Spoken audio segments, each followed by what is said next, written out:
Good morning. आज civics में है prime minister and council of minister.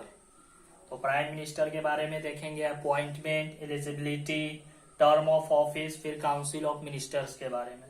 तो सबसे पहले है प्राइम मिनिस्टर अपॉइंटमेंट के बारे में। तो article 75 president shall appoint a prime minister and council of minister on the advice of the prime minister. Articles जो 75 है उसके अनुसार राष्ट्रपति प्राइम मिनिस्टर को अपॉइंट करेंगे, नियुक्त करेंगे, और काउंसिल ऑफ मिनिस्टर जो है वह नियुक्त होंगे प्राइम मिनिस्टर के सलाह पे। राष्ट्रपति नियुक्त करते हैं। और सेकेंड है he is the real executive head of the country. Executive के जो रियल हेड होते हैं वे प्राइम मिनिस्टर होते हैं। आप देखते होंगे जितना भी देश में डिसीजन लिया जाता है वे सारे प्राइम मिनिस्टर लेते हैं और राष्ट्रपति का काम है सिर्फ उन पे साइन करना, इसलिए रियल एग्जीक्यूटिव बोला गया है। फिर president appoints the leader of the party getting majority in Lok Sabha. इसमें बता रहा है कि लोकसभा में जिस भी दल के पास बहुमत होगा, यानी 272 प्लस सीट जिसके पास होगा, उसके नेता को राष्ट्रपति नियुक्त करेंगे प्राइम मिनिस्टर के रूप में। जैसे अभी हमारे यहाँ एनडीए की सरकार है, तो एनडीए के पास बहुमत है 272 प्लस, इसलिए उसके प्राइम मिनिस्टर है मोदी।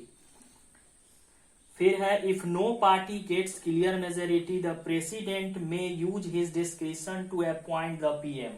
कभी कभी ऐसा होता है कि किसी भी पार्टी के पास बहुमत नहीं है, जैसे 3-4 पार्टी के पास अलग अलग सीट होता है और स्पष्ट बहुमत किसी के पास नहीं है। किसी के पास 100, किसी के पास 120, किसी के पास 130। तो ये राष्ट्रपति का पावर है कि इन तीनों पार्टी में से किसको बुलाया जाए सरकार बनाने के लिए। अगर 100 सीट वाले को अगर राष्ट्रपति बुलाएंगे तो कुछ समय इनको मिलेगा अपना बहुमत साबित करने के लिए लोकसभा में। 1 सप्ताह 2 सप्ताह जो भी टाइम हो राष्ट्रपति देंगे कि इन 1 सप्ताह में आपको बहुमत साबित करना है लोकसभा में, राज्यसभा में नहीं, लोकसभा में। और जो पार्टी होगी वह अपना बहुमत साबित करेगी। अब है एलिजिबिलिटी। प्राइम मिनिस्टर बनने के लिए क्या योग्यता चाहिए? तो ये prime minister must be a Indian citizen, Bharat का नागरिक होना चाहिए। सेकेंड में be a member of the Lok Sabha और द राज्यसभा। लोकसभा या राज्यसभा का मेंबर होना चाहिए जो व्यक्ति बनेगा प्राइम मिनिस्टर। अगर ऐसा होता है कभी कभी मेंबर नहीं रहते हैं तो उनको 6 महीना के अंदर में लोकसभा या राज्यसभा का मेंबर ले लेना होता है, 6 महीना के अंदर में।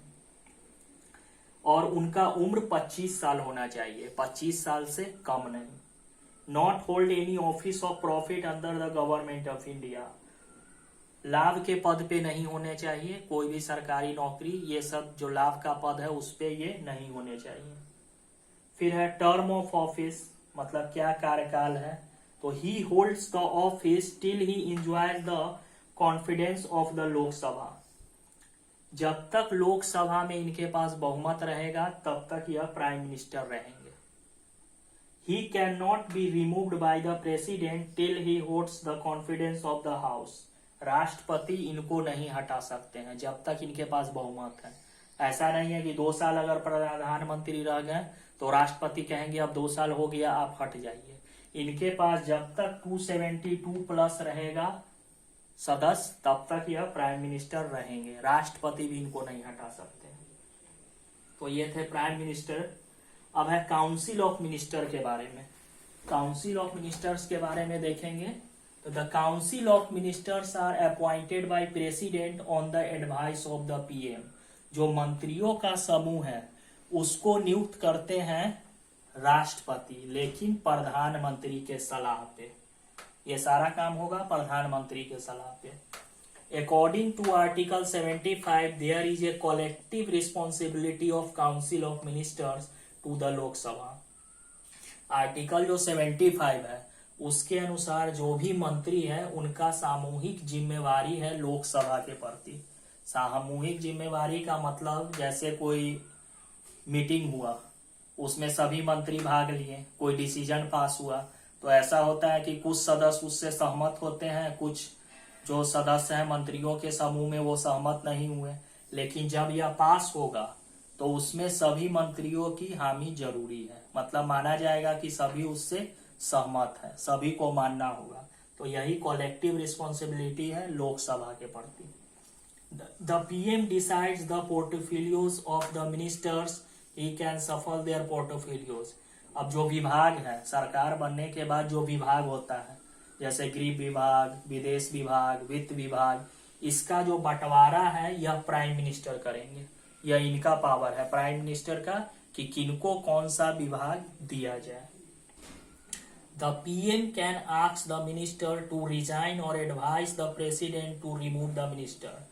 कभी कभी ऐसा होता है कि जो मंत्रीगण सही से काम नहीं कर रहे हैं उनको प्राइम मिनिस्टर रिजाइन दिलवा देते हैं, या कभी मंत्री पद बदलना हुआ तो ये प्राइम मिनिस्टर डिसाइड करेंगे, बोलेंगे मंत्री से कि आप रिजाइन दे दीजिए। अगर वह मंत्री रिजाइन नहीं दे रहे हैं तब प्राइम मिनिस्टर राष्ट्रपति के पास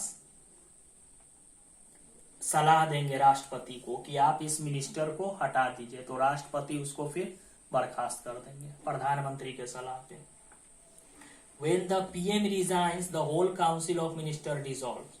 और जब प्रधानमंत्री जब रिजाइन करेंगे, रेजिग्नेशन देंगे, इस्तीफा, तो जो मंत्री हैं, जितने काउंसिल ऑफ मिनिस्टर हैं, वो उनको भी अपना इस्तीफा देना होता है, वो डिसॉल्व हो जाएगा। प्राइम मिनिस्टर अगर इस्तीफा देते हैं तब। फिर है पावर्स ऑफ प्राइम मिनिस्टर। अब प्राइम मिनिस्टर की शक्तियां क्या क्या है? He is the ex officio chairman of NITI Aayog, national development council, national integration council and inter state council. जो प्राइम मिनिस्टर होते हैं वह नीति आयोग के अध्यक्ष होते हैं। नीति आयोग है, पहले यह योजना आयोग था, लेकिन एनडीए जो मोदी जी का सरकार आया उसके बाद इसका नाम बदलकर हो गया नीति आयोग। तो पहले था यह योजना आयोग, लेकिन अब इसका नाम हो गया नीति आयोग। इसके चेयरमैन है।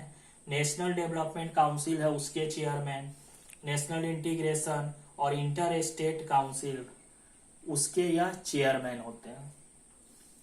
The president prorogues and summons the parliament consultation with PM.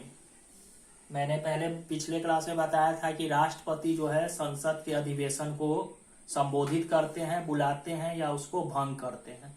तो ये जो वो करते हैं वो प्राइम मिनिस्टर के सलाह पे, प्राइम मिनिस्टर उनको जाकर बोलेंगे कि अब संसद के सत्र का शुरुआत होगा, तो उनके सलाह पे ये होता है सदन को बुलाना या उसको डिसॉल्व करना। The PM advise president in choosing the council of minister. और जो भी मिनिस्टर चुने जाएंगे वह प्राइम मिनिस्टर एडवाइस देंगे प्रेसिडेंट को कि इनको नियुक्त कीजिए, फिर प्रेसिडेंट उनको नियुक्त करेंगे। The PM advices and coordinates the work of council of minister. जो भी काउंसिल ऑफ मिनिस्टर है, जितने भी मिनिस्टर हैं, उनके काम, उनका जो काम है, उनके बीच में कोऑर्डिनेशन जो होगा वह पीएम की अध्यक्षता में होगा। जो भी मिनिस्टर काम करेंगे उसकी निगरानी करेंगे पीएम। ऐसे न्यूज में आते रहता है प्राइम मिनिस्टर ने मंत्रियों के साथ बैठक लिया, ऐसा न्यूज में हमेशा देते रहता है। तो सारे मीटिंग का चेयरमैन वो होंगे, उनके अध्यक्षता में सारा मीटिंग होता है। The PM can ask president to proclaim emergency in situations. President वाले भाग में मैंने बताया था कि आपातकाल शक्तियां राष्ट्रपति की है, लेकिन इसको घोषणा जो होता है यह प्राइम मिनिस्टर के सलाह पे होता है, क्योंकि संसद से यह होता है, तो इसमें प्राइम मिनिस्टर का मेन इसमें काम होता है। प्राइम मिनिस्टर के सलाह पे ही राष्ट्रपति जो है वह आपातकाल घोषित करते हैं। लगाना या हटाना यह टोटल प्राइम मिनिस्टर के विवेक पे है, संसद के द्वारा। The PM advices the president in appointing CAG, chairman of UPSC, attorney general, election commission etc. और जो नियंत्रक एवं महालेखा परीक्षक है उसके अध्यक्ष हो, या चुनाव आयोग के अध्यक्ष हो, या अटॉर्नी जनरल हो, या यूपीएससी के चेयरमैन है, इन सब की नियुक्ति राष्ट्रपति करते हैं, लेकिन प्राइम मिनिस्टर नाम भेजते हैं। प्राइम मिनिस्टर के सलाह पे होता है इन सब का नियुक्ति। तो ये था हमारा prime minister and council of minister. Thank you.